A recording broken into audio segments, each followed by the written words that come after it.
నమస్తే రమ్మగారు. నమస్తే జయ. రమ్మగారు, మంచి ట్విస్టులున్న కథ. పూర్వం ఒక రాజుగారికి ఒక యాపిల్ తోట ఉండేది. కానీ ఆ యాపిల్ తోటలో తోట పేరు యాపిల్ తోట, కానీ ఏ చెట్టు బతకల, ఒకే ఒక యాపిల్ చెట్టు ఉంది. ఇప్పుడు తోట మరి యాపిల్ తోట అని పెట్టుకున్నారు, ఏవి బతకలేదు, మామూలు మొక్కలు ఏవో వచ్చినాయి. ఒకే ఒక యాపిల్ ఎంత బాగుండేవి, ఓట చాలా బాగుండేవి. అయితే ఓ సంవత్సరం కాపు కాసింది. పళ్ళు కాయలు లెక్కెట్టుకున్నారు ఎన్ని అవుతాయని. కాయలు తయారయ్యే టైంకి మర్నాటి పొద్దుటికి ఒక కాయ తగ్గుతుండేది. మళ్ళీ పూత వచ్చేది, పిందెలు వచ్చేవి. కాయలన్నీ లెక్కెట్టుకునేవాడు పచ్చికాయలు. పండే సమయానికి ఓ కాయ తగ్గిపోతుండేది. రాజు కోపం వచ్చేది. చచ్చి 100 చెట్లు పెడితే ఓ చెట్టు బతికితే ఆ చెట్ల మీద ఓ కాయ ఎలా తగ్గిపోయింది, అలా తగ్గిపోవడానికి వీల్లేదని తోటమాలిని తిట్టేవాడు. అయితే తోటమాలిని జాగ్రత్తగా కాపలా ఉండమని చెప్పారు. ముందు రోజు పచ్చికాయలన్నీ లెక్క పెట్టారు. రేపటి కొంచెం రంగు మారుతుంది, ఎర్రబడిపోతాయి. ఆ రోజు రాత్రి తోటమాలి ఏం చేశాడంటే తన పెద్ద కొడుకుని కాపలాకి పెట్టాడు. పెడితే పడుకో, నువ్వు ఇక్కడ, ఎవరు తీసుకెళ్ళిపోకుండా చూడమన్నారు. మనిషి వచ్చిన జాడలు లేవు, కానీ కాయ మాయమైపోయింది. వీడు కాస్త 2 దాకా మెలకుగా ఉన్నాడు. 2 గంటల దాకా మెలకుగా ఉన్నాడు, నిద్ర పట్టేశాడు. మర్నాడు బదులుకి కాయ జంపు లేదు. రాజుగారి కోపం వచ్చేసింది. అయితే ఈయన ఏమన్నాడంటే తోటమాలి కొడుకుని, అరే బాబు నిద్రపోకరా, నిద్రపోకుండా ఉండరా అని చెప్పాడు. మర్నాడు నిద్రపోలే. మరుసటి రోజున మళ్ళీ కాయలు లెక్కెట్టి చూసుకున్నారు. మర్నాడు తెల్లవారుజామున ఏమైంది, ఒక బంగారపు రంగు పక్షి వచ్చి యాపిల్ పళ్ళ మీద వాలింది. అదే కొట్టేస్తూ కోసేస్తోంది. వీడేం చేశాడు, చూసి దాని మీద బాణం వేశాడు. వేసేసరికల్లా పండు పట్టుకెళ్ళిపోయింది, కానీ దాని ఈక ఒకటి రాలి కింద పడింది. పొద్దునే ఆ ఈక పుచ్చుకొని రాజుగారి చూపించారు. ఈ ఫలానా పక్షి వస్తుంది, అదే ఈ కాయలు కొట్టేస్తుంది అంటే రాజుగారు తన సలహాదారులని అందరినీ పిలిచి చూపించాడు. బంగారపు ఈక అది, ఎంత బాగుందో.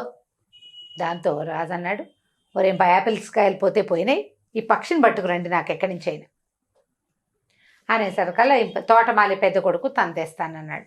బాణాలు విల్లంబులు సర్దుకుని నడవటం మొదలుపెట్టాడు. అడవుల్లో తిరగాలి, మరి పక్షులు ఎక్కడ దొరుకుతాయి, అడవుల్లోనే దొరుకుతాయి కదా. ఆ అడవిలోకి వెళ్ళగా అతనికి ఒక నక్క కనిపించింది. కనిపించేసరికి నక్క మీద బాణం అయిపోయాడు. నక్కంది, నా మీద బాణం అయిపోక నేను నీకు సహాయం చేస్తాను, నువ్వు ఇలా ముందుకెళ్తే 2 సత్రాలు లాంటివి వస్తాయి. ఒకటేమో అంటే మన సత్రమే అదే, ఒకటేమో చాలా పాష్గా గ్రాండ్గా ఉంటుంది, అందులోకి వెళ్ళొద్దు. రెండోది కొంచెం పేదగా ఉంటుంది, అందులో అన్నం తిను నువ్వు అని చెప్పింది. చెప్పేసరికి బోడి నక్క మాట వినేది ఏమిటని వీడేం చేశాడు, బాణం లాగి పెట్టాడికి కొట్టేశాడు దాన్ని నక్కని. కానీ నక్కకి తగల, నక్క ఒక జంపు చేసి పారిపోయింది. ఓకే. వీడు అలా నడుచుకుంటూ వెళ్తే సరే మొత్తానికి ఓ చోట 2 సత్రాలు కనపడ్డాయి. ఒకటి చాలా చక్కగా మెరిసిపోతూ నీట్గా ఉంది, లోపల నుంచి సంగీతాలు వాద్యగోష్ఠులు వినపడుతున్నాయి, ఈ వాసనలు ఘుమఘుమలాడిపోతున్నాయి. రెండో సత్రం పాతగా పురాతనంగా ఏదో పాడుబడిపోయినట్టు. ఇక్కడ ఉన్నారు 2-3 మనుషులు ఏదో వండుతున్నారు. వీడు ఈ దొక్కల దాంట్లోకి ఎవరు వెళ్తారు, ఇది చాలా బాగుందని ఆ మంచి దాంట్లోకి వెళ్ళాడు. అదే ఆల్రెడీ నక్క చెప్పింది కదా, చెప్పింది అయినా సరే నక్క మాట వినేదేమిటి, అదే కదా అని చెప్పి వెళ్ళిపోయాడు. వెళ్ళంగానే లోపల బ్రహ్మాండంగా తిండి తిప్పలు అవి ఇవి ఉన్నాయి, శుభ్రంగా తాగేశాడు, తినేశాడు. ఈ నక్క మర్చిపోయాడు, పక్షి మర్చిపోయాడు, నాన్న లేదు అమ్మ లేదు, వాడు అక్కడే ఉండిపోయాడు. ఎన్ని రోజులైనా రాలా. రెండో అబ్బాయి బయలుదేరాడు. మరి రాజుగారికి బంగారు పక్షిని తెస్తామన్నారు కదా, రెండో అబ్బాయి కూడా నక్క కనపడింది. నక్క సేమ్ డిట్టో ఇదే చెప్పింది. ఈ 2 ఇళ్ళు ఉన్నాయి, ఆ ఇంట్లోకి వెళ్ళబోక ఈ ఇంట్లోకి వెళ్ళు అని వినలా. వీడు కూడా ఆ ఇంట్లోకి వెళ్ళి అన్నయ్యతో జాయిన్ అయిపోయి వాడు కూడా అక్కడే ఉండిపోయాడు. నెలలు గడిచిపోయినాయి. అప్పుడు ఈ తోటమాలి 3వ కొడుకు రోజు మా యాపిల్ చెట్టుకి కాపలా పడుకునేవాడు. నాన్న నేను వెళ్తాను, నాన్న అంటే వాళ్ళ నాన్న అన్నాడు, ఒరే ఏం ప్రమాదము, 2 పిల్లల్ని పోగొట్టుకున్నాం, నిన్ను పోగొట్టుకోలేను నాయన అని ఎంత బతిమలాడినా వాడు వినలా. అన్నయ్యలకి ఏమైందో కూడా తెలుసుకోవాలి కదా మరి మనం. ప్రమాదం అనిపిస్తే వెనక్కి తిరిగి వచ్చేస్తా, నేను ముందుకెళ్ళను అని చెప్పాడు.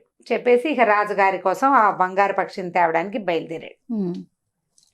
నక్క కనపడింది. నక్క ఏం చెప్పిందంటే 2 సత్రాలు వస్తాయి, దాంట్లో ఉండకు, దీంట్లో ఉండు అంటే సరే అన్నాడు. యాజ్ ఇట్ ఈస్ సరే అన్నాడు. బాణం వేయలా, వాళ్ళిద్దరూ బాణం వేశారు. వీడు బాణాలు వేసేవాడు కొంచెం బెతకవాడు. ఆ నక్క చెప్పింది, నువ్వు ఓ పని చెయ్యి, నా తోక మీద కూర్చో, నిన్ను క్షణంలో తీసుకెళ్తా అక్కడికంతే, చూద్దాం అని తోక మీద కూర్చున్నాడు. అది రైమని లేడ్లాగా పరిగెత్తి ఆ సత్రాల దగ్గర దింపింది. ఓ సత్రం గ్రాండ్గా ఉంది, ఓ సత్రం సింపుల్గా ఉంది. మనకి గ్రాండ్ ఎందుకు, మన బతుక్కి తోటమాలి కొడుకుని నేను అని చెప్పి వీడ మామూలు సత్రంలోకి పోయాడు. శుభ్రంగా అక్కడ తిన్నాడు. తిన్న తర్వాత బయటకు వచ్చాడు బయలుదేరటానికి. అప్పుడు నక్క ఏం చేసిందంటే, నువ్వు బాగా ముందుకెళ్ళు, నీకు ఒక పెద్ద కోట కనిపిస్తుంది దుర్గంలాగా, దుర్గంలోకి వెళ్ళు.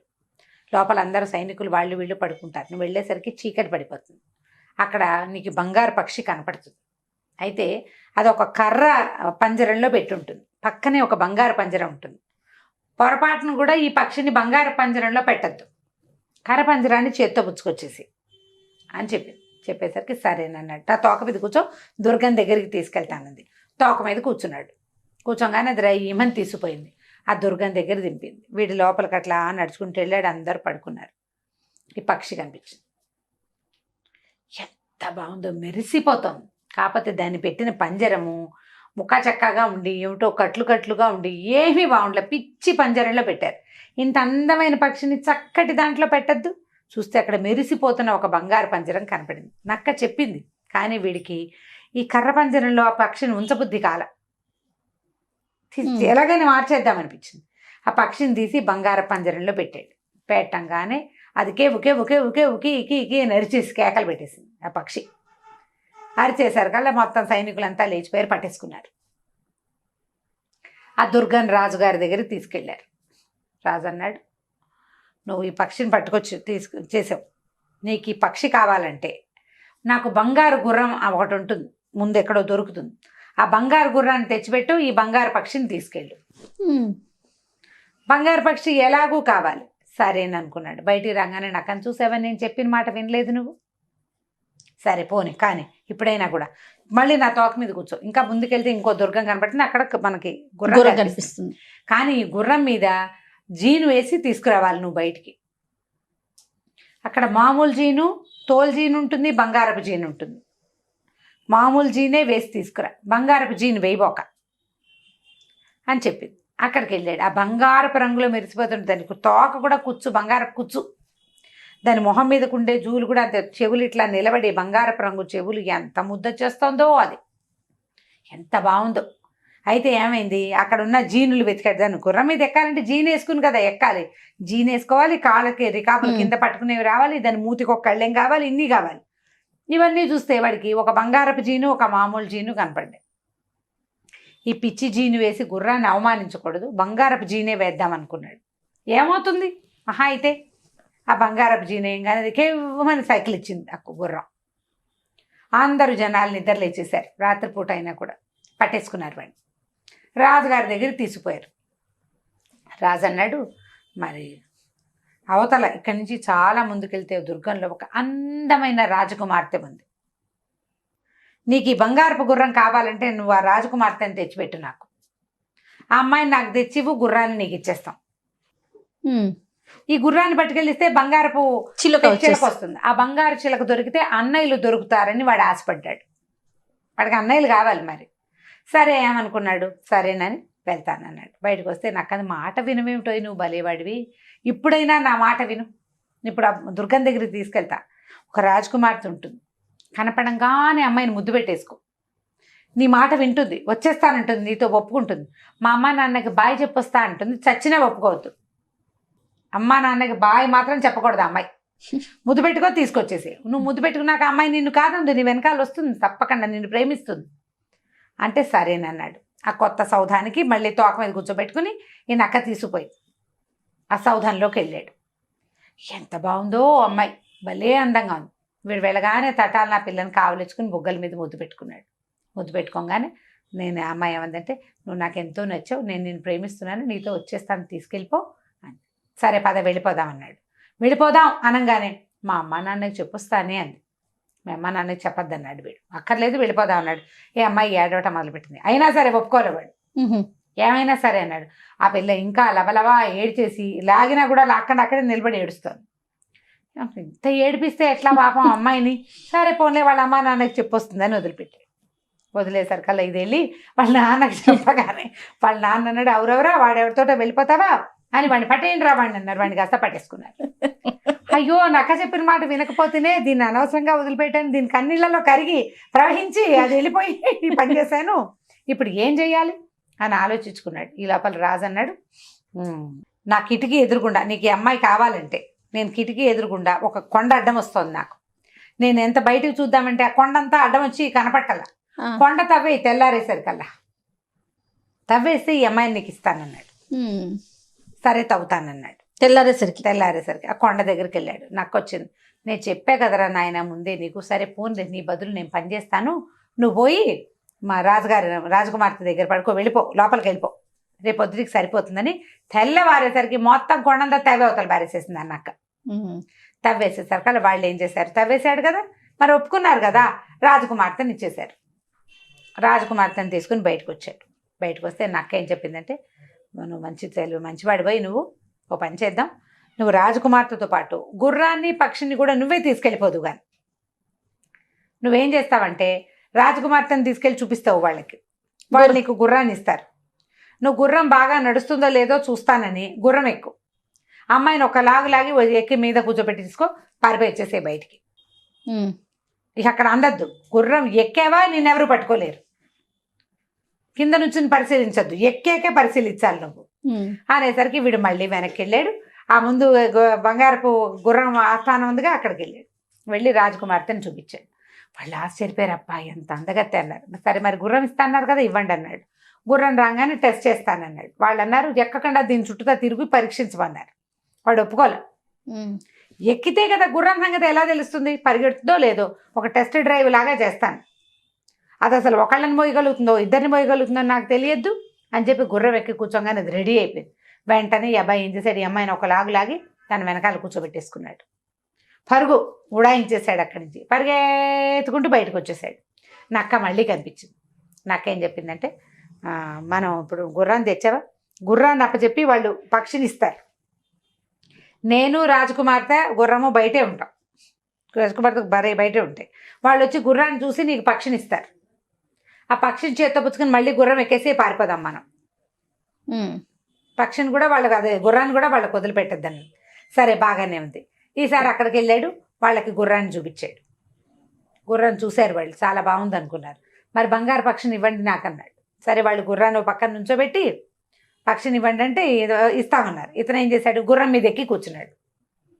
వాళ్ళు దిగమంటం తెలియలే, వాళ్ళకి దిగమంటం తెలియలేదు, గుర్రాన్ని పరిశీలిస్తున్నారు అంతే.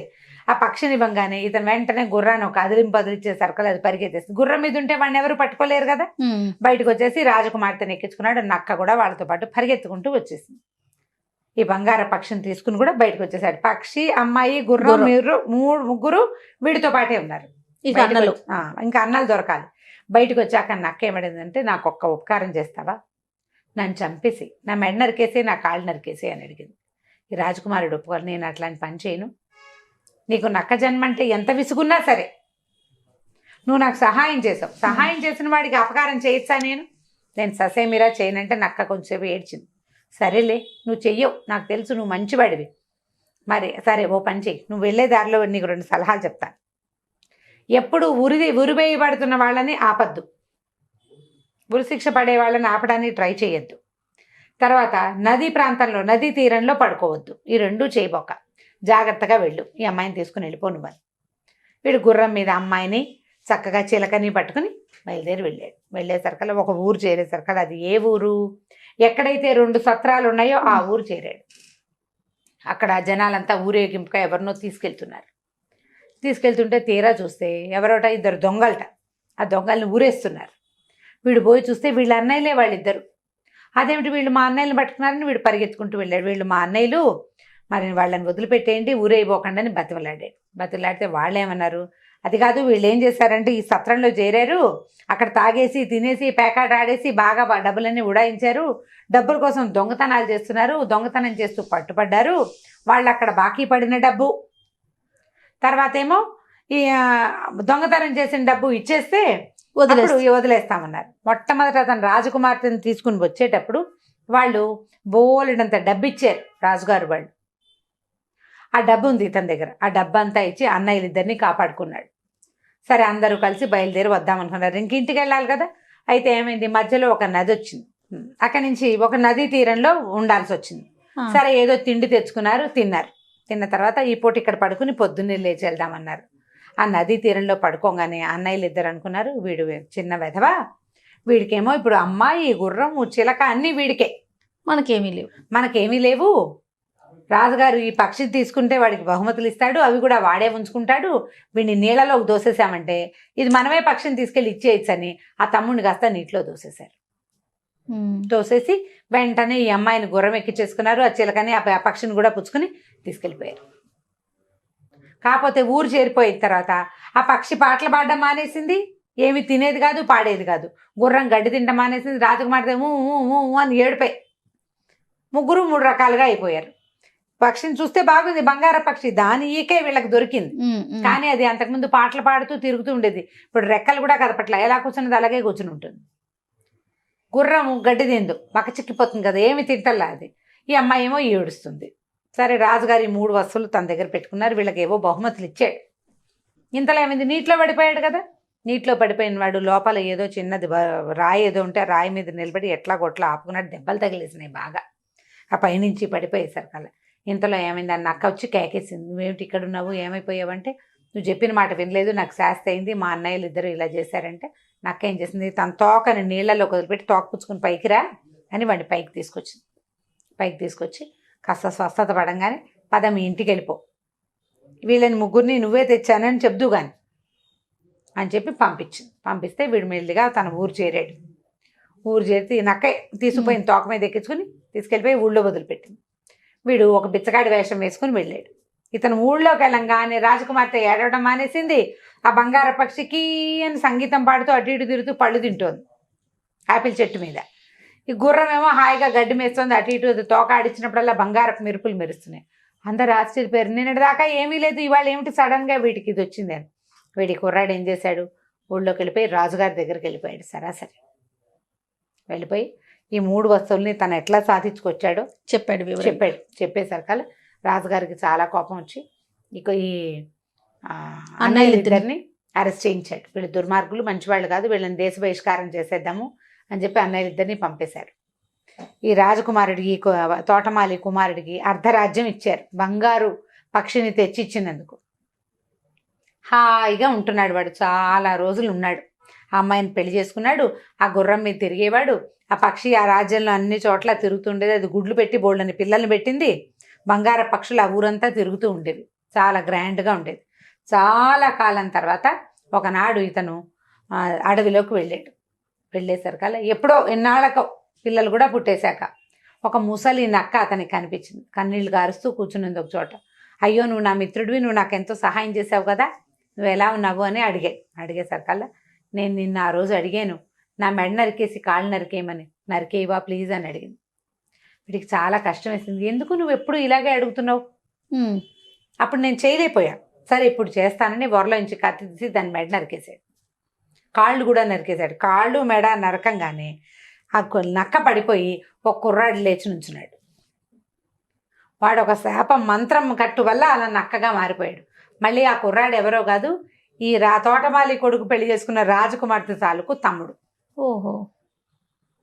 ఈ అడవిలోకి వచ్చిన వీరాధి వీరులు ఎవరైనా ఉంటే వాళ్ళని తీసుకెళ్ళి వాళ్ళకి ఇవన్నీ ఇప్పించి చివరికి నా శాపం విమోచనం చేసుకుందాం అనుకున్నాను, నేను ఎంత ట్రై చేసినా నువ్వు చేయలేదు, ఇంతకాలం నేను నక్కలాగా ఉండిపోయాను, కానీ నీ వల్ల నేను మళ్ళీ మామూలు మనిషి అయిపోయానని వీడిని కావలించుకున్నాడు. అక్కని చూసి తర్వాత తన రాజ్యానికి వెళ్ళిపోయి ఆ రాజ్యానికి రాజు అయిపోయాడు.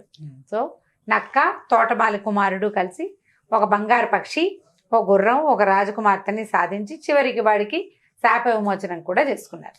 కంచికి మనం ఇంటికి. సూపర్ స్టోరీ రమ్మగారు. కాకపోతే సహజంగా మనం ప్రతి స్టోరీలో నక్కని విలనే అనుకుంటాం, కానీ ఇక్కడ చూడండి చక్కగా భలే హెల్ప్ చేసింది హీరో అనమాట. అదే రైట్ రమ్మగారు. నమస్తే. నమస్తే రమ్మగారు. నమస్తే జీ.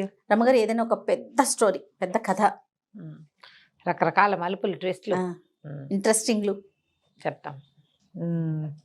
కథా సరిసాగరంలో నుంచి చెప్తాం. పూర్వం గంగానదీ తీరంలో కనకతటం అనే ఒక రాజ్యం ఉండేది. దానికి కనకవర్షుడు అనే ఒక ప్రభు ఉండేవాడు. ఈయన సర్పం వాసుకి, అనంతుడిలో వాసుకి సర్పం లేరు, ఆ నాగరాజు యొక్క మనవడట. నాగరాజుకి భూలోకంలో పుట్టిన ఒక కుమారుడి యొక్క కొడుకు. ఇక్కడ రాజ్యం చేసేవాడు. ఆయన చాలా అందగాడట, ఎంత బాగుండేవాడు. అయితే ఒకసారి ఏమైందట, కోట బయట ఒక చిత్రకారుడు ఒక కాగితం అంటించాడు, ఒక మన ఫ్లెక్సీ లాంటిది పెట్టాడు. ఏంటంటే, నన్ను మించిన చిత్రకారుడు ఈ లోకంలో లేడు, ఈ చిత్రకారులను నన్ను జయించదలుచుకున్న వాళ్ళు పరీక్షించుకోవచ్చు అని. అయితే ఆ బయట ఉన్న సైనికులు వాడు ఎవడో తెచ్చి ఒక ఫ్లెక్సీ పెట్టాడండి, ఇలా రాశాడు అనేసరికల్లా అతన్ని తీసుకురమ్మన్నారు. తీసుకురమ్మంటే రోలదేవుడు అతని పేరు, చిత్రకారుడి పేరు. అయితే రాజుని దర్శించగానే అతను ఏమన్నాడంటే, అయ్యా అవజ్ఞతోటి కాదు, నేను మిమ్మల్ని దర్శించాలంటే నాకు సులువైన మార్గం ఇదే కనపడింది, అందుకని నేను ఇది ఇలా పెట్టాను, అంతేగాని ఇక్కడ మీ రాజ్యంలో ఉన్న చిత్రకారుల్ని ఛాలెంజ్ చేయటం నా ఉద్దేశం కాదని మర్యాదగా చక్కగా రాజుతో వినయంగా మాట్లాడాడు. మాట్లాడితే, సరే మీరు మంత్రులు వాళ్ళంతా ఏమన్నారంటే, నువ్వు చిత్రకారుడు అన్నావు కదా, మా రాజుగారి బొమ్మ వెయ్యి అనేసరికల్లా సరే సరంజామా అంతా అతను ఏదో సంచిలో కొని తెచ్చుకున్నాడు. ఒక పెద్ద పటం పట్టుకొచ్చారు. రాజు చాలా అద్భుతమైన అందమైన వాడు, ఎంత బాగున్నాడో ఆయన, మన్మధుడిలాగా ఉంటాడు, చాలా పెద్ద పర్సనాలిటీ, చాలా అద్భుతమైన కళ్ళు, చాలా చక్కటి ముఖం, అసలు ఆయన ఓవరాల్గా చాలా అందం. మొత్తం పిక్చర్ వేసాడు. వేశాక మంత్రులు వాళ్ళు ఆశ్చర్యపోయారు. రాజుకి అసలు ఫోటో ట్రూ కాపీ లాగా ఉంది పిక్చర్, ఎంత బాగా చేసావు, చాలా బాగుంది. అయితే మరి రాజుగారు ఒక్కరే ఉంటే చిత్రంలో బాగుండలా, రాణుల్లో ఎవరో ఒక రాణిది ఒక బొమ్మ వేయమన్నారు. రాణిగారులందరినీ చూశాడు ఆయన, చిత్రకారుడు కదా, ఆయనకు ఆ సౌందర్యం ఆకర్షిస్తే వేస్తాడు బొమ్మ అనేసరికల్లా ఇతను ఏమన్నాడు, ఈ రాణుల్లో ఒక్కళ్ళు కూడా ఈయన పక్కన పెట్టడానికి సరైన వాళ్ళు కాదు, ఈయన సౌందర్యంతో వాళ్ళు పోటీ పడలేరు అసలు, మరి చాలా అందమైన వాళ్ళని పెట్టాలి అనేసరికల్లా ఓ మంత్రి గారు అన్నాడు, మరి ఎవరైనా ఒక అందగత్తి పెట్టమంటే వెయ్యబోయి చూద్దాం అన్నాడు. అనేసరికల్లా అప్పుడు ఇతను ఏం చెప్పాడంటే, ఒక అమ్మాయి పటం తీసి చూపించాడు. ఆ అమ్మాయి ఎవరంటే, విదర్భ రాజ్యంలో కుండినం అనే ఒక నగరం ఉంది, దానికి దేవశక్తి అనే రాజుగారు ఉన్నాడు, ఆయనకి మదన సుందరి అనే ఒక కూతురు ఉంది. మదన సుందరి, ఆ కూతురుది ఈ పిక్చర్. నేను ఇంతకుముందు ఆ రాజ్యానికి వెళ్ళాను, వెళ్ళినప్పుడు ఆ రాజుగారి దగ్గర చాలా పిక్చర్స్ వేశాను. వేసినప్పుడు అమ్మాయి చాలా సౌందర్యవతి, ఆమెకు తగిన వరుణ్ణి చూడాలనుకుంటున్నామని రాజుగారు చెప్పారు. అయితే ఒక రోజున ఆమె నన్ను కబురు చేసి పిలిపించింది. ఆవిడ విరహావస్థలో ఉంది, ఒక వ్యక్తిని ఎవరినో తలుచుకుంటూ చాలా బాధపడుతోంది. అప్పుడు ఆవిడ ఒక చిన్న బటన్ ఇచ్చి, ఈయన్ని చక్కగా మంచిగా వేసిపెట్టు ఈ పిక్చర్ నంది, నేను ఆ బొమ్మ వేశాను, ఆ వేసిన బొమ్మ ఈ రాజుగారిది, ఓహో, ఈ కనకవర్షుడిది. ఆమెకి పెళ్లి కుమారుల ఇంట్లో ఈ ఫోటో వచ్చింది, ఆ ఫోటో నచ్చింది ఆవిడికి అని చెప్పి, అప్పుడు ఆ పిక్చర్తో పాటుగా, ఆ చిత్రంతో పాటుగా నేను ఈ మదన సుందరి పిక్చర్ కూడా వేశానని ఇది చూపించాడు. ఆమె ఎంత సౌందర్యవతో, అప్సరస దిగొచ్చినట్టుగా ఉంది. సరే వీళ్ళు ఏమనుకున్నారు, బాగుంది కదా, ఇతనుని అడిగాడు, మరి ఈ అమ్మాయిని నాకు వివాహం చేసుకునేందుకు అవకాశం ఉందా ఏమిటి అని అడిగితే, మీ పటం వేశాను కదా, ఇప్పుడు అమ్మాయి దగ్గర నుంచి ఈ పటం తీసుకురాకూడదు, మిమ్మల్ని చూడగానే ఆ పటంలో ఉన్నది మీరేనని నాకు అర్థమైంది, ఎవరినైనా పంపించండి నాతో పాటు, నేను వెళ్ళి ఆ దేవశక్తి మహారాజుకు చెప్పి ఆ పిల్లని మీకు ఇప్పిస్తానన్నాడు. బాగుంది. సరే, రాజుగారికి అప్పటికే కొంతమంది భార్యలు ఉన్నారు, వాళ్ళెవరు మహాసౌందర్యవతులు కాదు, బాగుంటారు అందరూ, కానీ రాజుకు తగినంత పరమాద్భుత సౌందర్యవతులు కారు. సరే, రోలదేవుడికి వెళ్ళి తనతో పాటు ఓ ఇద్దరు పరివ్రాజకులను ఎవరినో సహాయం తీసుకుని వెళ్ళి ఆ రాజుగారి దగ్గరికి వెళ్ళాడు, విదర్భ రాజ్యానికి, దేశానికి వెళ్తే రాజుకి చెప్పాడు, ఇట్లా ఫలానా రాజుగారు, నేను పేరు కనకవర్షుడు, నేను ఇట్లా వాసుకి మనవడు, మరి ఇలా కనకతటం అని చాలా పెద్ద రాజ్యం, చాలా సౌందర్యవంతుడు, రాణులు ఉన్నప్పటికీ మీ అమ్మాయిని మహాదేవిని చేయడానికి సిద్ధంగా ఉన్నాడు, ఆయనకు అనురూపమైన సౌందర్యవతి కాబట్టి చూడండి అని చెప్పేసరికి ఆయన అన్ని విచారించుకుని, సరే మా పిల్ల నుంచి పెళ్లి చేస్తామని మళ్ళా కబురు చేశారు. మన కనకవర్షుడు పోయి అక్కడికి వెళ్ళి చక్కగా భార్యని ఆవిడని పెళ్లి చేసుకుని తెచ్చుకున్నాడు. కొద్ది రోజులు 10 రోజులు అక్కడ ఉన్నారు. వివాహం అయిన తర్వాత ఆమెతో ఎంత బాగానో ఉండేవాడు, చాలా కాలం కలిసి ఉన్నారు. ఇంతమంది రాణులు ఉన్నారు, 60 మంది, ఎవరికి పిల్లలు కలగల ఇప్పటిదాకా.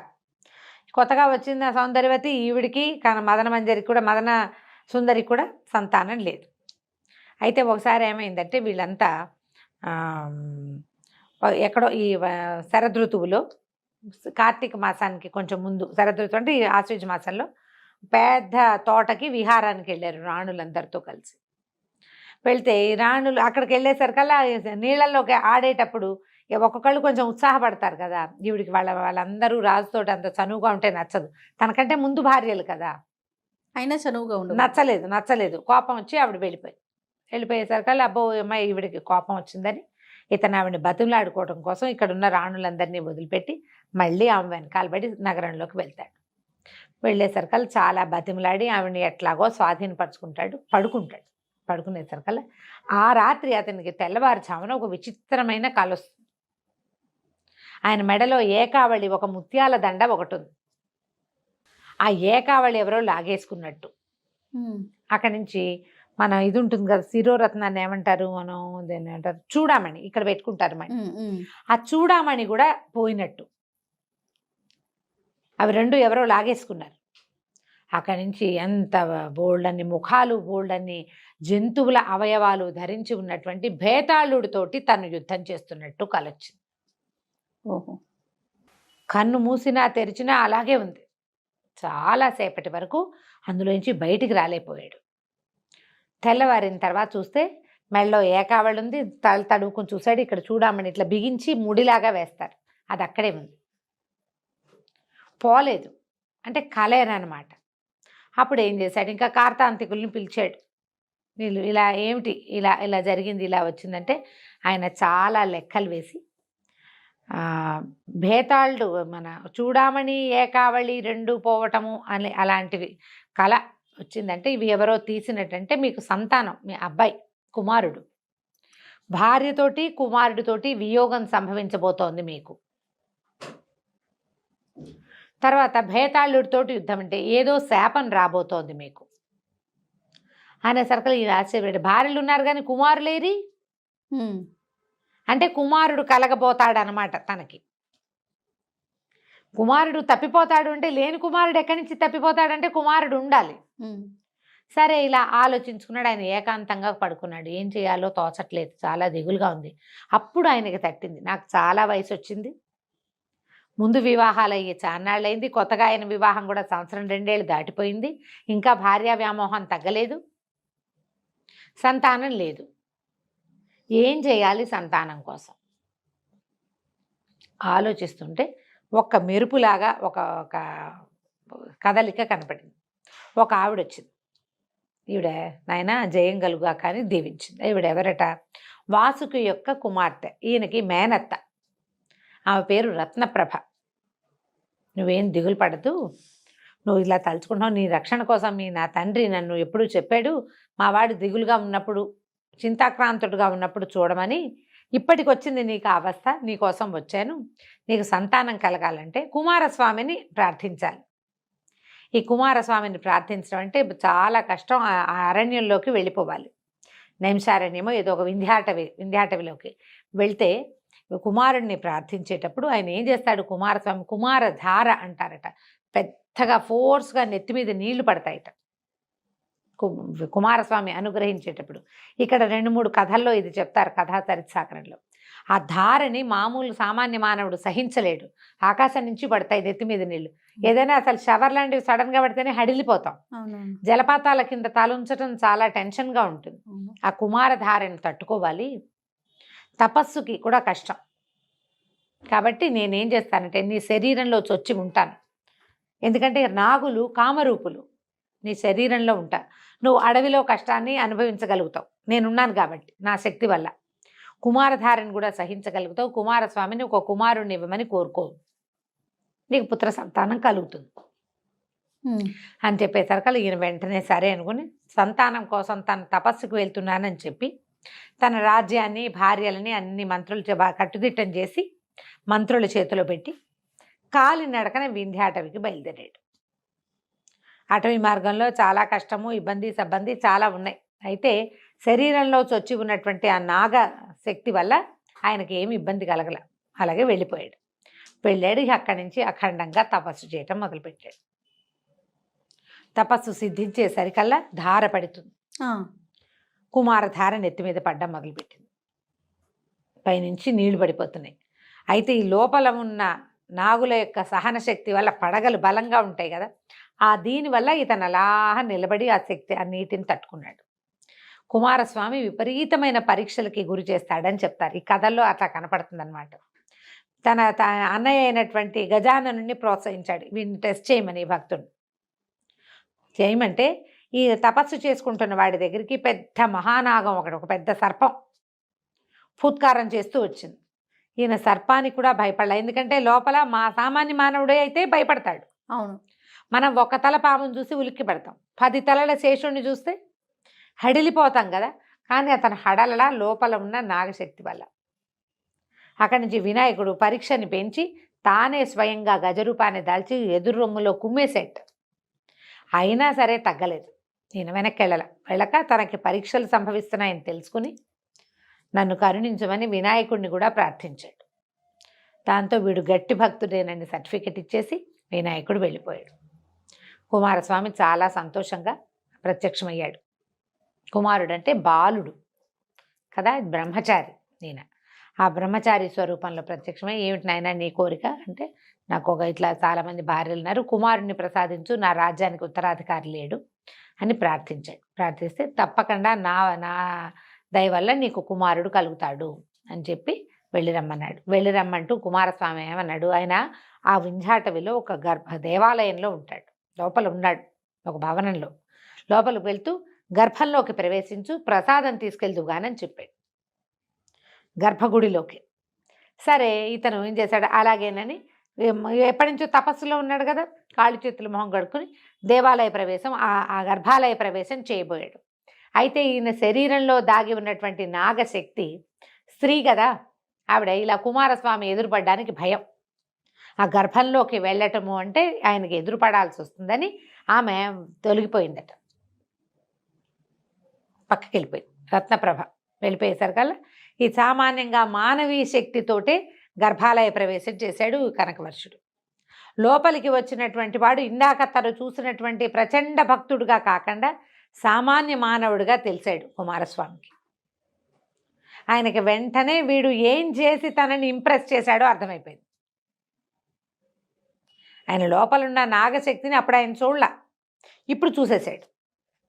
చూసేసి, నువ్వు కపటం చేసావు కాబట్టి, ఏ కోరికతోటి నువ్వు నా దగ్గరికి వచ్చావో ఆ కుమారుడు ఏ మహాదేవి యందు నీకు సంతానం కలుగుతుందో ఆమె నీకు దూరమైపోతారు అని శాపం ఇచ్చాడు. ఇచ్చేసరికల్లా ఇతను భయపడి పాదాలు పట్టుకున్నాడు, నన్ను రక్షించు, కరుణించు, ఇట్లా ఆవిడ నా మేనత్తే, నాకు ఇలా సహాయం చేసింది అని చాలా బతిమలాడాడు.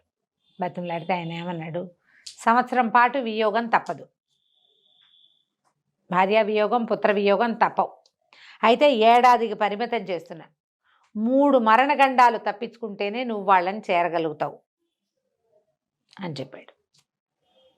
ఇది ఇప్పుడు ఏకావళి చూడామణి పోయినాయి.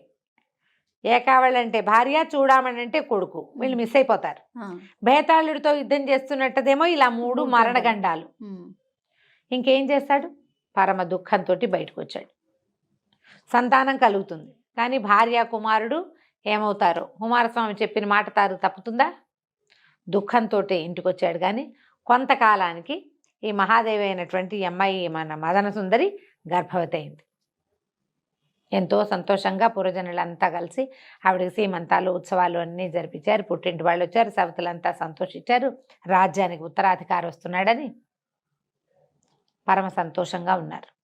సరే గర్భవతి అయింది, నెలలు నిండినాయి, చక్కటి పిల్లవాడు పుట్టాడు. ఈ పిల్లాడు పుట్టిన తర్వాత 5 రోజులు గడిచింది. 6వ నాటి సాయంకాలం పిల్లవాడికి పాలిస్తోంది ఈవిడే. ఒక తటిల్లతలాగా ఒక స్త్రీ లోపలికి వచ్చింది. రావటం ఏమిటి, ఆ తల్లి ఒళ్ళో ఉన్న పిల్లాడిని లాగేసుకుంది, పరిగెత్తింది. మరి చెప్పాడు కదా ఆయన వెళ్ళిపోతుందని, పరిగెత్తేసరికల్లా అమ్మో నా పిల్లాడు, నా వదిలిపెట్టు నా పుత్రుడని ఆవిడ కూడా వెంటపడింది. వెంటపడేసరికి పరిగెడుతుంటే అందరూ చూస్తూనే ఉన్నారు. ప్రచండ వేగంతో పరిగెత్తేస్తున్న ఒక ఆవిడ, అవెవరో తెలీదు, పిల్లాడిని ఎత్తుకు పరిగెడుతోంది. రాణిగారు ఆ వెనకాల పరిగెడుతోంది. ఆవిడ పరిగెత్తుకుంటూ వెళ్ళి కమలాలతో నిండిన ఒక పెద్ద చెరువులో పిల్లవాడితో సహా దూకేసింది. దూకేసేసరికల్లా రాణిగారు ఆ ఆవేగంతో మామూలుగా పరిగెత్తలేదనుకో, చూస్తోందనుకో, నా పిల్లాడని గట్టు మీద నుంచు నేను, కానీ ఆవిడ ఒక పరిగెడుతోంది కదా, ఆ ఉద్వేగం ఆపుకోలేక ఆవిడ నా పిల్లాడో అని ఆ నీళ్ళలోకి దూకేసింది. ఎంత గాలించినా రాణి కానీ పిల్లవాడు కానీ ఇక ఆ నదిలో ఆ చెరువులో దొరకల. రాజు పిల్లాడు అదే రాజు రాణి పిల్లవాడు వెళ్ళిపోయారు. రాజు పిచ్చివాడైపోయాడు. ఆ భార్యని వదిలిపెట్టి ఉండలేడు ఆయన. కుమారుణ్ణి ఇంకంతే. ఇప్పుడు 3 మరణగండాలు దాటాలి. ఈయన రాజ్యంలోనే కూర్చుంటే మరణగండాలు ఎట్లా దాటుతాడు? మళ్ళీ కుమారస్వామి కోసమో ఎవరో ఒకళ్ళ కోసం ప్రయత్నం చేయడం కోసం ఎక్కడ ఈ సమస్యకి సమాధానం లభిస్తుందో తెలియక రాజ్యాన్ని విడిచిపెట్టి అడవుల్లో పడ్డాడు ఈయన. అడవుల్లో పడి తిరుగుతున్నాడు ఆయన, ఏమీ తోచక. పాపం వెళ్తుంటే ఏమైంది, ఒక్కడే వెళ్తున్నాడు, ఒక సింహం ఈయన మీద పడింది. మామూలుగా రాజు అనే సర్కల్ ఒక అత్తి కటారు సూర్య కటారి ఏదో చిన్నది పిడిబాకో ఏవో ఒకటి ఉంటాయి ఆయుధాలు. ఏ ఆయుధము లేదు ఆయన దగ్గర. ఎందుకంటే ఆయన వేటకి రాలేదు, పౌరుష ప్రదర్శన లేదు అక్కడ. ఒక నిస్సహాయ స్థితిలో తిరుగుతున్నాడు. ఇక ఈ సింహం వచ్చి పడేసరికల్లా అయిపోయాను అనుకుంటే ఈ లోపల ఏమైంది, తటాలున ఎక్కడి నుంచో వచ్చినటువంటి ఒక యోగి ఈ సింహాన్ని 2 ముక్కలుగా కోసేసాడు, కత్తి పెట్టి కొట్టేశాడు. సింహం పక్కకు పడిపోయింది. నేను ఆశ్చర్యపోయాడు. ఆయన ఎవరో, నువ్వు మహానుభావుడివి, నన్ను రక్షించావు, లేకపోతే నేను ఈ గండం తప్పేది కాదు, చచ్చిపోయేవాడిని నేను. ఆ పైగా ఈయనకి ఓపిక లేదు, సింహాన్ని ఎదిరించి పోరాడే సత్తా కూడా లేదు. అప్పుడు ఇతను ఏం చెప్పాడంటే, అయ్యా మీరు నన్ను గుర్తించలేదు, ఒక శ్రమణకుడిని ఇదివరకటి కాలంలో మీరు చేసిన సహాయం వల్ల నాకు ఇబ్బంది తీరిపోయింది, నాకు విద్యాధరత్వం సంప్రాప్తిస్తుందని ఈ అడవికి వచ్చి తపస్సు చేసుకుంటున్నాను, మిమ్మల్ని రక్షించాక నాకు విద్యాధరత్వం వస్తుందని నా గురువు చెప్పాడు, నేటితో నా శాపం కూడా తీరిపోయింది, నీ వల్లే నేను రక్షించబడ్డాను అని చెప్పి నాకు ఈ శరీరం కూడా పోతుంది, నేను విద్యాధరుణ్ణి అయిపోయి నా దారిని నేను వెళ్ళిపోతానన్నాడు. అనేసరికల్లా అప్పుడు ఈయన కనకవర్షుడు తనకి వచ్చినటువంటి ఇబ్బంది, ఈ పరిస్థితి గురించి చెప్పాడు. చెప్పేసరికల్లా నాకు ఎక్కడ దొరుకుతుంది, నా భార్య ఎక్కడ దొరుకుతుంది, నా పిల్లాడు ఎక్కడ దొరుకుతాడంటే, ఈయన ఏమన్నాడంటే, వింధ్యవాసిని సేవించు. వింధ్యవాసిని అనేది అమ్మవారు. వింధ్యాటవిలో కొండ మీద పైన ఉంటుందట ఆమె. వింధ్యవాసిని సేవించు, ఆమె ఈ కుమారస్వామి యొక్క శాపాన్ని తప్పించగలదు. ఆయన శపించాడు నేను, ఆ శాప విమోచనం లభిస్తుంది, లేదా సమాధానం లభిస్తుంది. నీ భార్య పిల్లాడు ఎక్కడున్నారో తెలుస్తారు ముందు మనకి అని చెప్పాడు. చెప్పేసరికల్లా సరేనని అక్కడి నుంచి ఈ వింధ్యవాసన కోసం బయలుదేరి వెళ్ళేసరికల్లా వింధ్యాటవిలో విపరీతంగా ఏనుగులు 4 దంతాలు ఉంటాయి అక్కడ. అయితే ఏమైంది, ఆ అడవిలో ప్రయాణిస్తూ ఉంటే ఆ అడవిలో ప్రయాణాలకి ఒక్కళ్ళే ఎప్పుడు వెళ్ళరు. ఎప్పుడు కూడా లోకశాస్త్రం ఏంటంటే, అడవిలో వెళ్ళేటప్పుడు 4 కలిసి వెళ్ళాలి. ఒక్కళ్ళే వెళ్ళేటప్పటికి వీళ్ళకి దాని పైగా వాటిని ఎట్లా బీట్ చేయాలి, అడవిలో జంతువుల ప్రవర్తనలు అవి తెలియ. వేటకెళ్ళేటప్పుడు రాజులు కూడా ఏం చేసేవాళ్ళు, ప్రత్యేకంగా వేట కుక్కలు, వేటగాళ్ళు, అడవి ఆనుపాను తెలిసిన వాళ్ళు, ఇవి ఏనుగులు సంచరించే మార్గమా, పుల్లు సంచరించే ప్రదేశమా, ఎక్కడ లేళ్ళు ఉంటాయి, ఎక్కడ దుప్పులు ఉంటాయి, అది తెలిసి ఉంటారు. ఈయనకేం తెలుసు, గుడ్డెద్దు చేలా పడ్డట్టు వెళ్ళిపోతున్నాడు. ఏనుగులు సంచరించే ఒక మార్గంలోకి వెళ్ళిపోయాడు. వెళ్ళిపోయేసరికల్లా ఒక ఆడ ఏనుగు వెనకాల పరిగెడుతున్నటువంటి ఒక మగ ఏనుగును ఢీకున్నాడు. కాస్తుంటే చంపేసేదే. ఆ 4 దంతాలకి చిక్కితే చాలా ప్రమాదం అయ్యేది. అది తన తొండంతో చుట్టి విసిరేసేసింది. ఈయన అదృష్టం బాగుండి కొమ్మలకు ఇరుక్కుని బతికేశాడు. రెండోసారి గండాన్ని తప్పించుకున్నాడు. అక్కడి నుంచి ఏమైంది, ఇంకా ముందుకు వెళ్తూ ఉండగా శబర వాళ్ళు, అది శబర జాతి వాళ్ళు ఇవన్నీ పట్టేసుకున్నారు. ఈ ఏనుగు తర్వాత తప్పించుకోగానే వాళ్ళకి దొరికేశాడు. వాళ్ళు వలలేసి పెడతారు, ఎవరైనా మానవులు దొరికితే అని పట్టుకుంటారు. పట్టుకున్న తర్వాత తీరా చూస్తే ఇదే సర్వలక్షణ శోభితంగా ఉన్నాడు ఈయన. ఈయన చాలా అందగాడని చెప్పుకున్నాం కదా. ఇప్పుడు ఏదో అన్నం తినక, ఆహారం సరిగ్గా తీసుకోకపోయినా, అలంకారాలు లేకపోయినా సహజసిద్ధమైన సౌందర్యం ఎక్కడికి పోతుంది? వాళ్ళేమనుకున్నారు, ఇంత లక్షణంగా ఉన్నాడు, ఈయన్ని అమ్మవారికి బలిద్దాం అనుకున్నారు. బలి చేయాలి మరి. బలి ఇవ్వడానికి అదే. వేళ్ళు కాళ్ళు అన్ని చూసారు, ఎక్కడ దెబ్బలు గాయాలు లేవు, అన్ని అవయవాలు సరిగ్గా ఉన్నాయి. శబరలు పట్టేసుకున్నారు. ఆ, సవర శబర ఇలా 2 పేర్లు వేరు వేరుగా ఉంటాయి. ఇప్పుడు సవరలు అంటారు, శబర జాతి అదొక కోయ జాతి అన్నమాట. ఓకే. అక్కడి నుంచి ఈ శాంబరి మంత్రం అలాంటివి వింటూ ఉంటాం. అవును. ఈ శబర వాళ్ళు పట్టేశారు, పట్టి ఇతను పట్టుకుపోయారు, ఓ చోట కట్టేశారు. తర్వాత వాళ్ళు పూజకి అన్నిటికీ ఏర్పాట్లు చేసుకున్నారు. ఏర్పాట్లు చేసుకుని ఈయన్ని బలి ఇవ్వడానికి సిద్ధం చేశారు. బలి ఇచ్చే సమయానికి మళ్ళీ ఒక తటిల్లతలాగా ఒక మెరుపు వచ్చి ఆవిడ రత్నప్రభ వచ్చింది. ఉమ్, రత్నప్రభ రావటం ఏమిటి, వెంటనే ఈయన కట్లు ఊడిపోయినాయి. ఈయన వాసుకి యొక్క మనవడు అని తెలుసుకున్న శబర రాజు కూడా, అయ్యో మీరు మాకు చాలా సహాయం చేశారు ఎన్నోసార్లు నాయన. సర్పాలు నాగులు శబరలకి స్నేహంగా ఉంటారు. ఓ, అడవుల్లో ఉండే చోట సర్పాలు వాటి దారిన అవి పోతాయి. వీళ్ళ దగ్గర నాగ మంత్రాలు కూడా ఉంటాయి, నాగ మణులు ఉంటాయి. నాగులే వీళ్ళకి స్వయంగా మణులు ఇచ్చినవి కూడా జరుగుతాయి. ఎక్కడైనా పొరపాటున పాములు కాటేస్తే వాటికి ప్రత్యేకమైన మూలికలు సమాధానాలు ఉంటాయి. వాళ్ళకి ఆ 2 జాతులకి స్నేహం ఉంటుంది. వాళ్ళు ఆశ్చర్యపోతారు, అయ్యో ఈయన ఇట్లా ఎందుకు తిరుగుతున్నాడు ఏంటంటే అప్పటికి సంవత్సర కాలం పూర్తయింది. ఆవిడ ఏం చేసిందంటే ఏడాది నిండిన పిల్లవాడిని తీసుకొచ్చి అప్పచెప్పింది. మదన సుందరిని కూడా తీసుకొచ్చింది. ఇది సంవత్సర కాలం అని నాకు తెలుసు, నీ పిల్లాడిని నీ భార్యని నా సంరక్షణలో ఉంచుకున్నాను. వీళ్ళు ఎక్కడికో అయిపోయే బదులు ఇప్పుడు నా వల్లే నీకు ఈ శాపం వచ్చింది. సంతానం ఈవిడ వల్లే కలిగింది పాపం. అదే. కానీ ఆవిడ శక్తి ఉండటం వల్లే కుమారస్వామికి నచ్చలేదు. మనిషి తన తపోబలంతో తనని జయించాలని కోరుకుంటాడు భగవంతుడు. దానికి దైవశక్తి తోడవకూడదు. మానవుడు తన భక్తితోటే సాధించాలి. దాంతో మళ్ళీ భార్యని కుమారుణ్ణి ఈయనకు అప్పచెప్పింది. ఈయన వాళ్ళిద్దరిని తీసుకుని పరమ సంతోషంతో మళ్ళీ తన ఊరికి చేరుకున్నాడు. కనకవర్షుడు చక్కగా కుమారుడికి చక్కగా ఇంకేదో వర్షుడు పెట్టారు, ఏం పెట్టాడో గుర్తులేదు, ఏమిటో మర్చిపోయాను, స్వర్ణవర్షుడు అలాంటిది ఏదో ఒక పేరు పెట్టి పిల్లని పెంచుకున్నాడు. ఆ తర్వాత మిగిలిన రాణులకు కూడా సంతానం కలిగింది. తర్వాత కాలంలో ఆయన చాలా సుఖంగా సంతోషంగా ఉన్నాడు. ఏడాది పాటు ఆయనకు వచ్చినటువంటి ఈ శాపాన్ని తన మేనత్త సహాయంతో గడిపేసుకున్నాడు. 3 గండాలు జయించాక భార్యా కుమారుడు లభించారు. కథ కంచికి మనం ఇంటికి. నమస్తే రమగారు. నమస్తే జయ.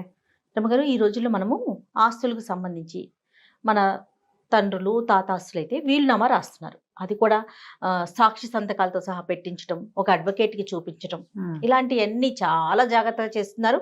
అయినా కూడా గొడవలు ఇష్యూలు ఇవన్నీ మామూలే కదా. అయితే ఇదివరకు రోజుల్లో అసలు ఎలా ఉండేవండి పంపకాలకు సంబంధించి? తదనంతరం ఏం చేసేవారు? రాసేవాళ్ళు ఇలాగే, వీలునామా ఉండేదంటారా? వీలునామాలు రాసేవాళ్ళు. గ్రామాధికారులు వాళ్ళు సంతకాలు పెట్టేవాళ్ళు. తహసీల్దార్ కరెక్టేనా? రైట్. తహసీల్దార్లు, తర్వాత మున్సబులు, కరణంగారులు వీళ్ళు సంతకాలు పెట్టేవాళ్ళు. ఇంకా అంతకు ముందు కాలంలో అయితే తాతలు తండ్రులు స్వచ్ఛందంగా అనుభవించేవి అవి ఉన్నప్పుడే పెద్ద పెద్ద ఆడపిల్లలకి పెళ్ళిళ్ళప్పుడే సెపరేట్ చేసి పసుపు కుక్కాల కింద ఈ పొలం, తల్లి పొలం ఆడపిల్లలకి ఇవ్వాలి. అదొక నియమంగా ఉండేది జయ. అవునవును. తల్లులు వాళ్ళ పుట్టి నుంచి తెచ్చుకునేవి ఇక మగపిల్లలకి ఇవ్వరు, ఆడపిల్లలకే ఇస్తారు. ఈ తండ్రి ఏమి ఇవ్వడు. ఈ తండ్రి పసుపు కుంకాలు పెడతాడు. ఎప్పుడు ఏటా పెళ్లి చేసినప్పుడు పెళ్లి ఖర్చులే, పెళ్లికి ఇచ్చేది. పసుపు కుంకాల పొలం అంటే అమ్మకి ఇచ్చిన పొలం వీళ్ళకి వచ్చేది. ఇలాగే ఉండేవి. అయితే అప్పట్లో తండ్రుల నిర్ణయాల్ని గౌరవించేవాళ్ళు జయ. ఒకడికి ఎక్కువ ఒకడికి తక్కువ రాస్తే ఇప్పట్లాగా పోట్లాడ్డాలు అవి ఉండేవి కాదనుకుంటా పాపం. ఏమో మరి అలా అనిపిస్తుంటుంది. కొన్ని పాత కథలు చదివినప్పుడు అలా ఉంటుంది. ఒక చిత్రమైన కథ ఒకటి చదివాం. ఓకే. గారు ఇంకొక మాట, నోటి మాట ద్వారా జరిగేదంటారా? అవి కూడా రాత కోతలే ఉండేవి అంటారా? నోటి మాటలు ఉండేవి. ఇంట్లో ఎవరైనా పెద్దవాళ్ళకి ఇలా చెప్పి మా పిల్లలకి ఇట్లా పంచండి అని చెప్పేవాళ్ళు. కాగితం కూడా రాసేవాళ్ళు. అప్పుడు ఇంత పెద్ద సంతకాలు, ఉమ్మడి కుటుంబాలు కదండి. అవును. ఇప్పుడు ఆయన తరపున ఆయన తమ్ముళ్ళు అన్నలు అందరూ కలిసి ఒకే కుటుంబంలో ఉండేవాళ్ళు. మరి ఆస్తులు ఇప్పుడు వీళ్ళ పిల్లలు వాళ్ళ పిల్లలు అందరూ పంచుకోవాలి కదా. అవును. నోటి మాటతోనే వెళ్ళేది. పంపకాలు అంటూ రాసేవాళ్ళు ఏమీ కాదు. పంపకాలు వీడికి ఇది అని ఇంత రాసేవాళ్ళు ఏం కాదంటే ఎక్కువ మంది 5-6 అన్నదమ్ములు కలిసి ఉన్నారు. వాళ్ళ పిల్లలు వాళ్ళ మనవలు వాళ్ళంతా వచ్చేసరికల్లా ఇక్కడ ఏం మిగులుతుంది? అదే కదా. నోటి మాట మీద నడిచేది అంతే. అవును. లేదా ఇళ్లలో ఎవరైనా పెద్దవాళ్ళు ఎవరైనా ఉంటే పోయేటప్పుడు పోయే ముందో ఎవరో ఒకళ్ళకి మా ఆడపిల్లకి ఇది ఇవ్వమని చెప్పు అని అలా చెప్తే వాళ్ళ మాట నమ్మేవాళ్ళు. ఇలాంటి కలికాలం ఆనాడు లేదు కదా. ఓ అవునండి. చందమామ కథ భలే వెరైటీగా అనిపిస్తుంది. అవునండి, చెప్పండి. ఒక ఆయన ఒక భూస్వామి ఉండేవాడట ఒక ఊళ్ళో. ఆయనకి 2 కొడుకులు ఉండేవాడు. పెద్దవాడు కొంచెం అమాయకుడు, చిన్నవాడు మంచి తెలివైనవాడు. ఆయన చాలా విషయాల్లో గమనించేవాడు. పెద్దవాడు తూచా తప్పకుండా చెప్పిన పని చేయటము, ఏది చెప్తే అది చేయటము, చెప్పిన మాట వింటము, అంతే. రెండో వాడు ఒకటి చెప్తే 2 చేసేవాడు. ఏమీ చెప్పపోయినా ఏదో ఒకటి చేసేసేవాడు. తెలివి వాడికి, మంచివాడేవాడు. అయితే ఈయన ఏం చేశాడంటే, ఆయన కొంచెం సడన్గా అనారోగ్యం వచ్చింది. ఆయన జాతకంలో కూడా ఏదో మారకం ఉందని కనపడింది. ఆయన ఊరి గ్రామాధికారితోటి మాట్లాడి, నేను విల్లు రాద్దాం అనుకుంటున్నాను, మరి కాసేపు వచ్చి మా ఇంటి దగ్గర నాతో పాటు కూర్చోండి అన్నాడు. అనేసరికి వచ్చాడు ఆయన. ఇద్దరు కలిసి మాట్లాడుకున్నారు. ఏమేమి ఉన్నాయి, పొలాలు ఏమున్నాయి, ఈ పొలం ఇంత పొలము, ఇంత ఇల్లు ఉన్నాయి, నా ఆస్తి అంతా పెద్దవాడి ఇచ్చింది ఇలా రాస్తాను, చిన్నవాడికి ఏమి ఇవ్వనంటే ఆయన ఆశ్చర్యపడ్డాడు. అదేమిటది అలాగా, అట్లా ఎట్లా అంటే మీకు తెలియదండి, మా పిల్లల పెళ్ళిళ్ళు అవి అయ్యాక ఈ పెద్దవాడి అమాయకత్వం వల్ల వాడు ఏమీ లేకుండా పోతాడు. పోనీ బతుకు తెరువు తెలిసిన వాడు కాదు, ఏమీ లేకపోయినా ఏదో రకంగా బతుకుతాడులే అనుకోవడానికి వీల్లేదు. చిన్నవాడికి ఏమి ఇవ్వకపోయినా పర్వాలేదు, వాడు బతుకువాడు బతికేస్తాడు. వాడు ఇంటెలిజెంటు ఇక్కడ ఉన్న నాళ్ళు నడిచిపోతుంది, ఇక్కడ ఉన్న నాళ్ళు నడుస్తుంది. ప్రత్యేకంగా వాడు వేర్పాటు పడ్డప్పుడు వాడికి ఆస్తి ఏమి ఉండదు. ఓకే. అంటే ఆయన గ్రామాధికారి ఒప్పుకోలేదు, కానీ ఆయనంత నొక్కి ఒక్కడి నుంచి చెప్తుంటే ఏం చేస్తారు, సరే కాగితం రాసి, అవో పెద్ద కాగితాల మామూలు కాగితం మీద వివరాలు అలా రాసి సంతకం పెట్టేవాళ్ళు. అది ఆ గ్రామాధికారి దగ్గరే ఉండేది. కొంతకాలం గడిచాక ఆయన కాస్త చనిపోయాడు.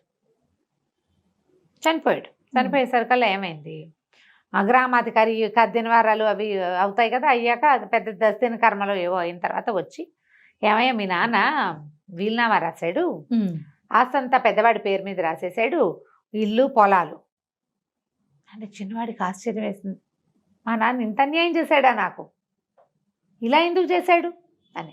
పెద్దవాడు ఆశ్చర్యపడు, అదేంటి మా నాన్న అట్లా ఎట్లా చేశాడు, మేమిద్దరం ఉంటే చెరిసగం కదా, మేమిద్దరం ఉన్నాం, చెరిసగం చేయాలి, అంతా నా పేరు మీద రాయటం ఏమిటి విచిత్రంగా, ఏం పొరపాటు పడ్డాడో మా నాన్న,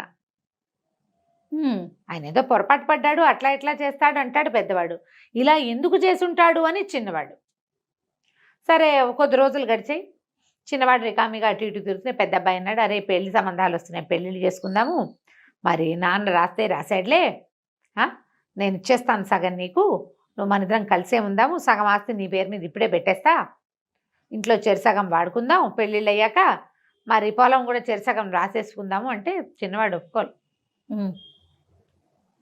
నాన్న ఇలాంటి వాక్యం రాశాడు అంటే, పైగా గ్రామాధికారి దగ్గర కూర్చోబెట్టి రాయించాడంటే తను చెప్పింది మనం చెయ్యాలనే కదా ఆయన ఉద్దేశం. నాకు ఎందుకు ఇవ్వలేదో చూద్దాం, ఇప్పట్లో ఏం పెట్టుకోవద్దు, సంబంధాలు వస్తే నువ్వు పెళ్లి చేసుకోమన్నాడు. రికామిగా తిరుగుతూ ఉండేవాడు. ఈయనకి ఏదైనా అన్నయ్యకి సహాయం చేశాడు. ఇక అతనికి అక్కడ ఊళ్ళో ఉండబుద్ధి కాల. ఊళ్ళో వాళ్ళంతా ఒక రకంగా మాట్లాడేవారు, సహజం కదా, వీడు పోసుకోవాలి రాయడు, అందుకే వీడికి ఇవ్వలేదు, అలాంటి మాటలు వచ్చేవి. తమ్ముడిని ఈ చిన్నవాడు అన్నాడు, అన్నయ్య నేను పక్కన ఏదైనా నగరానికి వెళ్తానురా, ఎక్కడో చోట పొట్టపోసుకుంటాను, ఏముంది ఎప్పుడు కావాలంటే అప్పుడు నీ దగ్గరికి వస్తా. పాపం అన్నయ్య బాధపడుతూనే ఒప్పుకున్నాడు. సరేనన్నాడు. వీడు ఆ ఊరు ఈ ఊరు చూసుకుంటూ ఒక పెద్ద నగరానికి చేరాడు. చుట్టుపక్కల పల్లెలు ఉన్నాయి, చిన్న చిన్న పట్టణాలు ఉన్నాయి, నగరానికి చేరాడు. ఆ నగరానికి చేరితే ఏమైందంటే, నగరపు దీంట్లోనే పెద్ద భవంతి కనపడింది. ఎంత పెద్దదో, ఈ భవంతి ఎవరిది ఏమిటి అని అక్కడ వాకిట్లో ఉన్న వాళ్ళని ఎవరినో అడిగాడు. ఆ భవంతిలో ఎవ్వరూ లేరు, గేటు కూడా తాళాలు వేస్తుంది. భవంతి బయట ఉన్న చెట్ల కింద కూర్చున్నాడు. ఈ ఇల్లు ఎవరిది మామూలుగా అడుగుతారు కదా, అడిగేసరికి రాజుగారిదేను, ఆయనే 10 లక్షలు వ్యయం చేసి కట్టాడు. మరి ఇంత కట్టిన తర్వాత ఏదో దయ్యం ఆశించింది ఇందులో, 1-2 ఏళ్ళ నుంచి మూత పెట్టే ఉంది, ఎప్పుడైనా వచ్చి తాళాలు తీస్తారు, దయ్యం గోలకు పారిపోతారు, ఎవ్వరూ ఉండట్లేదు రా అని అన్నాడు. అంటే మరి నేను ఉంటానన్నాడు. వీడు ఉండటానికేముంది, రాజుగారిని అడిగి తాళాలు తీసుకుని ఉండొచ్చు, ఆ ఇంట్లో నుంచి దయ్యాన్ని వెళ్ళగొట్టిన వాళ్ళకి 1,00,000 రూపాయలు బహుమానం ఉంది, మరి నువ్వు వెళ్ళి రాజుగారితో మాట్లాడి నేను ఉంటానంటే ఎవరైనా ఆ ఇంట్లో ఉండొచ్చు, ఉండగలిగితే అదే కదా, దాంట్లో నుంచి ఆ దయ్యాన్ని తరిమేయగలిగితే అదే చాలు రాజుగారికి అనేసరికల్లా ఈ చిన్నాడు ఏం చేశాడు, రాజుగారి దగ్గరికి పోయాడు. అప్పట్లో రాజులంటే ఇలాంటి ప్రమాదకరమైన రాజులు కాదు, మామూలు సింపుల్ వాళ్ళే. రాజుగారి దగ్గరికి సులభంగానే ప్రవేశం లభిస్తుంది. ఆ పెద్ద బంగళా గురించి మాట్లాడడానికి వచ్చానంటే ఆయన ఏమన్నాడు, అరే బాబా లోపల దయ్యం ఉంది, బోళ్ళంత మంది ప్రయత్నం చేశారు, ఎవడి వశము కాల, నువ్వు ప్రయత్నం చేయి, నువ్వు కనుక దయ్యాన్ని పారద్రోలి ఉండగలిగావా 1,00,000 ఇస్తాను నీకు, వ్యాపారం చేసుకుంటావో ఏది చేసుకుంటావో నీ ఇష్టం. అక్కడి నుంచి అబ్బాయి ఏం చేశాడు, చూద్దాం అదేమిటో చూడాలి అని చెప్పేసి ఆ బిల్డింగ్లోకి వెళ్ళాడు. దీనికి మొదలు ఏం జరిగిందంటే, గ్రామాధికారి ఉన్నప్పుడు మా పెద్దవాడు అమాయకుడు, రెండోవాడు తెలియగలాడు అని చెప్పినప్పుడు వాళ్ళిద్దరికీ ఒక టెస్ట్ పెట్టాడు వాళ్ళ నాన్న. అదేమిటి, ఏమని చెప్పాడు, పెద్ద అబ్బాయిని కేకేసి, ఒరే అబ్బాయి 2 అడుగుల చదరము 2 అడుగుల లోతు గొయ్యి, అంటే ఎంత ఉంది 2x2 అనమాట. 2 అడుగుల చదరం ఉంది, 2 అడుగులు లోతు, ఎంత మట్టి వస్తుందిరా అని అడిగాడు. ఓ బుట్టెడు మన్ను వస్తుందేమో నాన్న అన్నాడు పెద్దవాడు. బుట్టెడు మట్టి వస్తుంది. వాడు వెళ్ళిపోయాడు. చూసాడండి వీడి తెలివి, బుట్టెడు ఎట్లా వస్తుంది, అక్కడ ఎంత ఉందో అంతే వస్తుంది. 2x2లో ఎంత మట్టి ఉంటుంది. అక్కడి నుంచి రెండో వాడిని పిలిచాడు.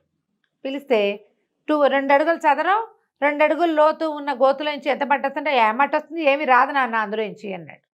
ఇంతే గొయ్యి, ఏమీ రాదు అందులో నుంచి అన్నాడు. చూసారండి మా వాడి పెద్దవాడికి తెలివి లేదు, వీడు చాలా తెలివైన వాడు, వీడు బతికేస్తాడని చెప్పాడు.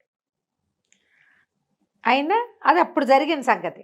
ఓ 2 సంవత్సరాలు గడిచిపోయింది. ఈ అబ్బాయి ఏం చేశాడు, ఆ బంగళా తాళాలు రాజుగారు ఇచ్చినప్పుడు తాళాలు తీసుకున్నాడు. తీసుకొని లోపలికి వెళ్ళాడు. లోపలికి వెళ్తే బాగుంది, పెద్ద భవనం, చాలా పెద్దది, బోలెడన్ని గదులు, చుట్టూతా పెద్ద తోట, మంచి పరికరాలన్నీ ఏర్పరిచి ఉన్నాయి, అంటే వసతులన్నీ ఉన్నాయి బిల్డింగ్లో, బాగుంది చాలా. సరే ఒక సోఫా లాంటిది ఉంటే మనవాడే పోయి దాని మీద కాళ్ళు తప్పు కూర్చున్నాడు. కూర్చుంటే కొంచెం రాత్రి అయ్యేసరికి లోపలికి ఒక తెల్లటి ఆకారం తేలుకుంటూ వచ్చింది. ఎవరు నువ్వు అని ఒకళ్ళనొకళ్ళు ప్రశ్నించుకున్నారు. ప్రశ్నించుకుంటూ, ఎన్నాడు నువ్వేమిటో ఇక్కడ ఉన్నావుట, రాజుగారు భయపడుతున్నాడు, ఎవరిని ఉండనివ్వట కదా, అసలు నీకేం కావాలి, నువ్వు ఎందుకు వచ్చావు ఇందులోకి, ఇక్కడ ఎవ్వరూ లేని దాంట్లోకి ఏం కావాలి నీకు, నీ గాల్లో తేలే బతుక్కి నీకు ఒక గది చాలదు, ఇంత బిల్డింగ్ కావాలా అంటే, నాకు ప్రశ్న ఉంది, ప్రశ్నకి సమాధానం కనుక ఎవరైనా చెప్తే వెళ్ళిపోతాను నేను, వచ్చిన ప్రతివాడిని అడిగా ఎవడూ చెప్పలేకపోయాడు, మొదటి రోజు నుంచి చూస్తున్నా ఎవడు సమాధానం చెప్తాడు అని, అడుగు నువ్వేం అడుగుతావు అన్నాడు. 2 అడుగుల చదరము 2 అడుగుల లోతు ఉన్న గుంట్లో ఎంత మట్టి వస్తుంది అని అడిగింది దయ్యం. అడగంగానే కుర్రాడు నిర్ఘాంతపోయి, ఏమీ రాదు నాన్న, అది చిన్న గొయ్యి కదా అన్నాడు. అనగానే వెంటనే దయ్యం గాల్లో కలిసిపోయింది. ఓహో, ఆ ప్రశ్న ఆ ఇంట్లోకి వచ్చిన ప్రతి వాళ్ళకి సంధించబడింది. ఒక్కడు దానికి సమాధానం చెప్పాల. దానికి సమాధానం సాటిస్ఫైడ్గా చెప్పగలిగిన వాడు ఎవడు, వీడే. వీడు చెప్పాడు, వీళ్ళ నాన్నే. ఇతను చూస్తూ ఉండగానే ఆ దయ్యం అట్లా పొగలాగా మారిపోయి గాల్లో కలిసిపోయింది. దయ్యం లేదు, పడుకుని నిద్రపోయాడు. నాన్న ఏం చేయబోయాడంటే, వీడి తెలివికి పరీక్ష పెట్టి వీడిని రాజుగారి దగ్గర ప్రవేశపెట్టాడు. పల్లెటూరులో ఉండవలసిన వాడు, ఓ ఇల్లు, ఓ 10 ఎకరాల పొలము, అది ఎక్కడా 1,00,000 రూపాయలు, రాజుగారి దగ్గర ఉద్యోగము ఎక్కడా. అక్కడి నుంచి రాజుగారికి పొద్దున్నే కబుర్ చేశాడు, దయ్యం లేదు, నిరభ్యంతరంగా మీరు ప్రవేశించవచ్చు ఇందులో అని. ఆయన అన్నాడు, వారం రోజులు నువ్వు మా దగ్గర ఉండు, చూస్తాను నేను అన్నాడు. 1 వీక్ రాజుగారికి గెస్ట్గా రాజభోగాలు అనుభవిస్తూ ఉండిపోయాడు చిన్నవాడు. వారం రోజుల పాటు పొద్దునో గుంపు సాయంత్రమో గుంపు పోయి ఆ భవనంలో పడుకునేవాళ్ళు. పొద్దున వంటలు చేసేవాళ్ళు, తినేవాళ్ళు. సాయంకాలం వచ్చిన వాళ్ళు ఆ వంటలు తిని రాత్రి పడుకునేవాళ్ళు. 1 వీక్ పూర్తిగా టెస్ట్ చేసిన తర్వాత వాళ్ళకి తెలిసింది ఇందులో ఏ దయ్యమూ లేదు అని. ఓహో. బిల్డింగ్ పూర్తిగా స్వాధీనం పడిపోగానే రాజుగారు చక్కగా సాంగంగా గృహప్రవేశం చేసుకున్నాడు. కుర్రాడికి ఇవాళ 1,00,000 రూపాయలు ఇచ్చి నువ్వేం పని చేయగలవు అని అడిగి ఆ డిపార్ట్మెంట్లో అతనికి ఒక హయ్యర్ అథారిటీ లాంటిది ఒక పోస్టుని ఇచ్చి 1,00,000 ఇచ్చి రాజ్యంలోనే నగరంలోనే ఉంచుకున్నాడు. తెలివిగల వాడివి, నువ్వు మా రాజ్యంలో ఉంటే మాకు మంచిది అని చెప్పి.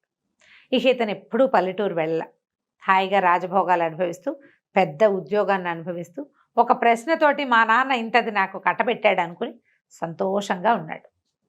తండ్రి వీలరామారావు చూసావు ఎలా రాశారు, ఆస్తి రాయల, వాడి తెలివి ఎక్కడ ఫ్లరిష్ అవుతుందో అక్కడికి తీసుకెళ్ళి పెట్టాడు. ఇలా ఎన్ని కథలు ఉంటాయో ఈ వీలునామా కథలు చందమామలో, భలే బాగుంటాయి. చాలా బాగుందండి. రైట్ రమ్ గారు, నమస్తే. నమస్తే.